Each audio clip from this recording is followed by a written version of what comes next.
আসসালামু আলাইকুম রহমতুল্লাহ। ইহকাল পরকালের আজকের এপিসোডে আপনাদের সকলকে জানাচ্ছি আন্তরিক অভিনন্দন এবং মোবারকবাদ।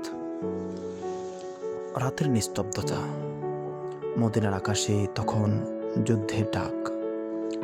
মুসলিম সৈন্যরা একে একে আল্লাহর রাস্তায় বেরিয়ে পড়ছে। সেই কাফেলার মাঝেই ছিলেন এক সাহসী মানুষ, আব্দুর রহমান ফারুক। ঘরে রেখে যাচ্ছেন তার গর্ভবতী স্ত্রীকে। না জানেন কবে ফিরবেন, না জানেন আদৌ ফিরবেন কিনা। বিদায়ের আগে তিনি স্ত্রীর হাতে তুলে দিলেন 30,000 দিনার, সেই যুগে যা ছিল বিশাল সম্পদ। তিনি শুধু বললেন, এটা তোমার কাছে আমানত। তারপর তিনি চলে গেলেন জিহাদের ময়দানে। দিন যায়, মাস যায়, বছর পেরিয়ে যায়। এদিকে তার ঘরে জন্ম নিল এক শিশু।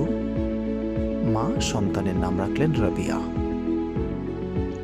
একজন মা চাইলে সে বিপুল সম্পদ দিয়ে আরাম আয়েশে জীবন কাটাতে পারতেন, চাইলে বড় বাড়ি বানাতে পারতেন, চাইলে দুনিয়ার যে কোনো সুখ কিনতে পারতেন। কিন্তু তিনি ভাবলেন অন্য কিছু। তিনি বুঝেছিলেন সম্পদ একদিন শেষ হয়ে যাবে, কিন্তু ইলম কখনো শেষ হবে না। তিনি পুরো সম্পদ ব্যয় করলেন সন্তানের শিক্ষার পেছনে। কোরআন, হাদিস, ফিকহ, আদব ও আখলাক শিক্ষা। শিশু রাবিয়া ধীরে ধীরে বড় হতে লাগলেন, আর একসময় তিনি হয়ে উঠলেন মদিনার অন্যতম শ্রেষ্ঠ আলেম। মসজিদে নববীতে তার দর্শের আসর বসত। চারপাশে ভিড় করতেন ছাত্র, আলেম ও জ্ঞান পিপাসু মানুষ। এদিকে বহু বছর পর জিহাদ শেষে আব্দুর রহমান ফারুক ফিরে এলেন মদিনায়।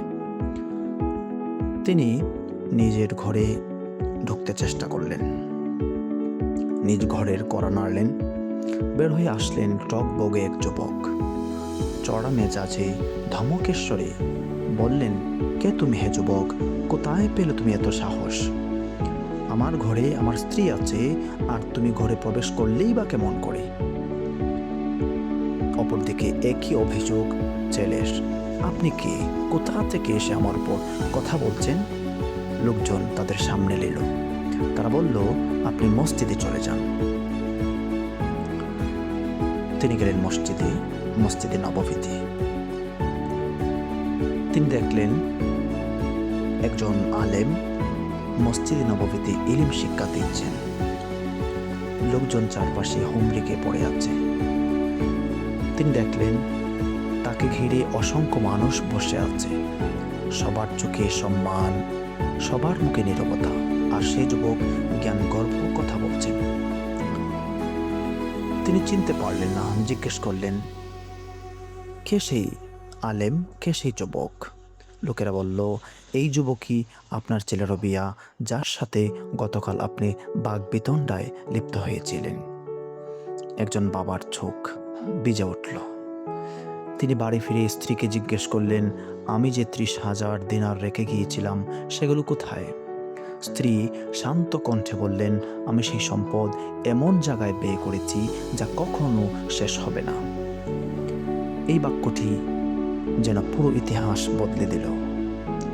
আজ মানুষ সেই দিনারের কথা মনে রাখেনি, কিন্তু সেই সন্তানের ইলমকে ইতিহাস আজও স্মরণ করে। মনে রাখবেন, সন্তানের জন্য সবচেয়ে বড় সম্পদ গাড়ি, বাড়ি, দালান কোঠা নয়। সবচেয়ে বড় সম্পদ হলো সুন্দর চরিত্র, দ্বীনি শিক্ষা এবং ইলম। কারণ টাকা উত্তরাধিকার হয়ে কিছুদিনের জন্য, কিন্তু ইলম উত্তরাধিকার হয় প্রজন্মের পর প্রজন্ম। খুদা হাফেজ। আজকের মতো এখানেই বিদায় নিচ্ছি। আসসালামু আলাইকুম রহমতুল্লাহ।